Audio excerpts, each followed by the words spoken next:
तर नमस्कार मित्रांनो. तर आज सकाळी उठलो होतो मी 5 वाजता. आता कधी मी इतक्या लवकर उठत नाही, पण आज उठलो होतो. कारण आज माझा भाऊ नाशिकवरून येणार होता. मग त्याच्यामुळे त्याला आणण्याकरिता मी लवकर निघालो. पुन्हा मग या ठिकाणी आल्यानंतर बघितलं, की या ठिकाणी किती मस्त लाइटिंग लावली होती. आता इथं काय आहे, कोणचा कार्यक्रम आहे त्याच्याबद्दल तर मला एवढी माहिती नव्हती. पण इथं लाइटिंग मात्र खूप भारी दिसत होती.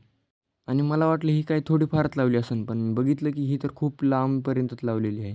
पुन्हा मग बस स्टँडवरून माझ्या भावाला आणलं. मग आम्ही दोघं निघालो. माझा भाऊ गाडी चालवत होता आणि इकडं बघितलं ह्या बाजूला तर ह्या बाजूला सुद्धा लाइटिंग लावली होती बस स्टँडकडं. पुन्हा येताना थोडंफार उजडलं होतं आणि आमच्या गावाकडे येताना हे मरगळवाडी नावाचं एक गाव लागतं आणि इथलं हे तळं आहे.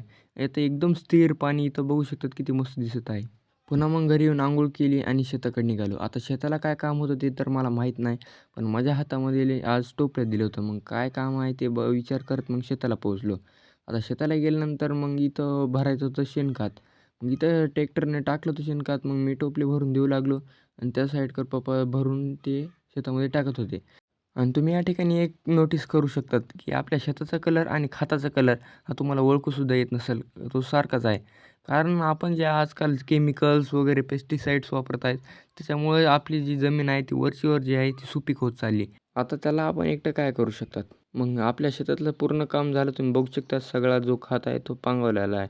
मग त्याच्यानंतर गाडी घेतली आणि घराकडे निघालो. आणि नंतर कळाले, की आज बँकेमध्ये सुद्धा जायचं होतं. आणि नंतर ही आहे एच-डी-एफ-सी बँक आणि ही आमच्या येथील सर्वात मोठी ब्रांच आहे. इथे तुम्ही गर्दीसुद्धा खूप बघू शकतात. आपल्याला म्हणजे बँकेमध्ये काही काम नव्हतं, पण इथल्या ए-टी-एममध्ये थोडंसं काम होतं. कारण पप्पाची जे पेमेंट आहे ती पडली होती आणि ती उचलायची होती. मग इथे ए-टी-एममध्ये आल्यानंतर बघितलं, की इथे 2-2 एसी लावल्या होत्या. आता इथं गरमीमुळं तर खूप ऊन लागत होतं. ह्याच्या बाहेर काही जाऊ वाटणं गेलं. पण काय करावं दुसरंसुद्धा काम होतं त्याच्यामुळं मग बाहेर आलो.